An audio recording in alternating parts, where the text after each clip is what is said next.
देखिए, आज जो लंबी बातचीत प्रेसिडेंट ट्रंप और प्रधानमंत्री नरेंद्र मोदी जी के बीच हुई, उसमें कई बातें सामने निकल कर आई। पर सबसे बड़ी बात यह थी कि कांग्रेस पार्टी झूठ की जननी और फेक न्यूज़ की फैक्ट्री है। कांग्रेस पार्टी जो हाल ही में G7 पर झूठ फैला रही थी, कास्ट सेंसस पर झूठ फैला रही थी, उसने भारत भारत की सेना विरोधी कई सारे झूठ फैलाए थे। कांग्रेस ने कहा कि डोनाल्ड ट्रंप जी ने सीज फायर किया था, जबकि उनके खुद के सांसद सलमान खुर्शीद, मनीष तिवारी और शशि थरूर भी कह रहे थे कि ऐसी बात नहीं थी।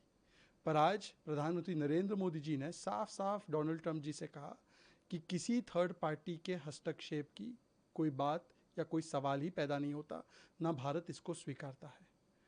कांग्रेस ने कहा भारत की सेना ने सरेंडर कर दिया, ऑपरेशन सिंदूर छुटपुट था।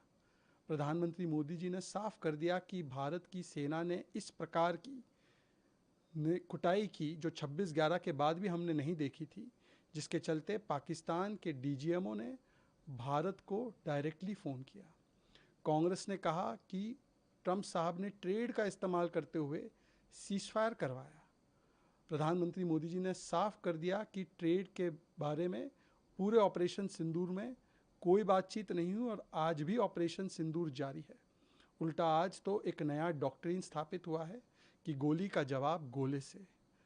एक्ट ऑफ टेरर को एक्ट ऑफ प्रॉक्सी वॉर नहीं, एक्ट ऑफ वॉर की तरह देखा जाएगा।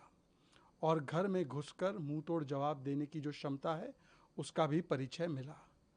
पर कांग्रेस पार्टी बार बार सेना के खिलाफ, भारत की सैन्य शक्ति के खिलाफ ये टिप्पणी इसलिए कर रही थी क्योंकि आज ये आईएनसी नहीं बल्कि पीएनसी बन चुकी है, पाकिस्तानी नेशनल कांग्रेस।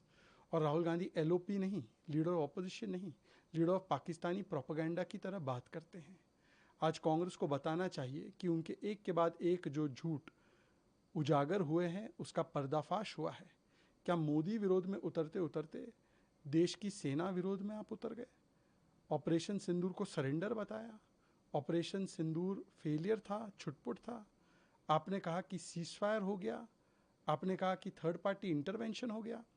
क्या कांग्रेस पार्टी इस प्रकार के झूठ फैलाने के लिए माफ़ी मांगेगी भारत की सेना से, भारत से? और भारत ने जिस प्रकार की कूटनीति दिखाई, उस पर भी कांग्रेस ने सवाल खड़े किए, ये कहते हुए कि हमारी सांसद आतंकियों की तरह है। मतलब सेना का अपमान, सांसदों का अपमान, पाकिस्तान का गुणगान, यही बन चुकी है कांग्रेस की पहचान।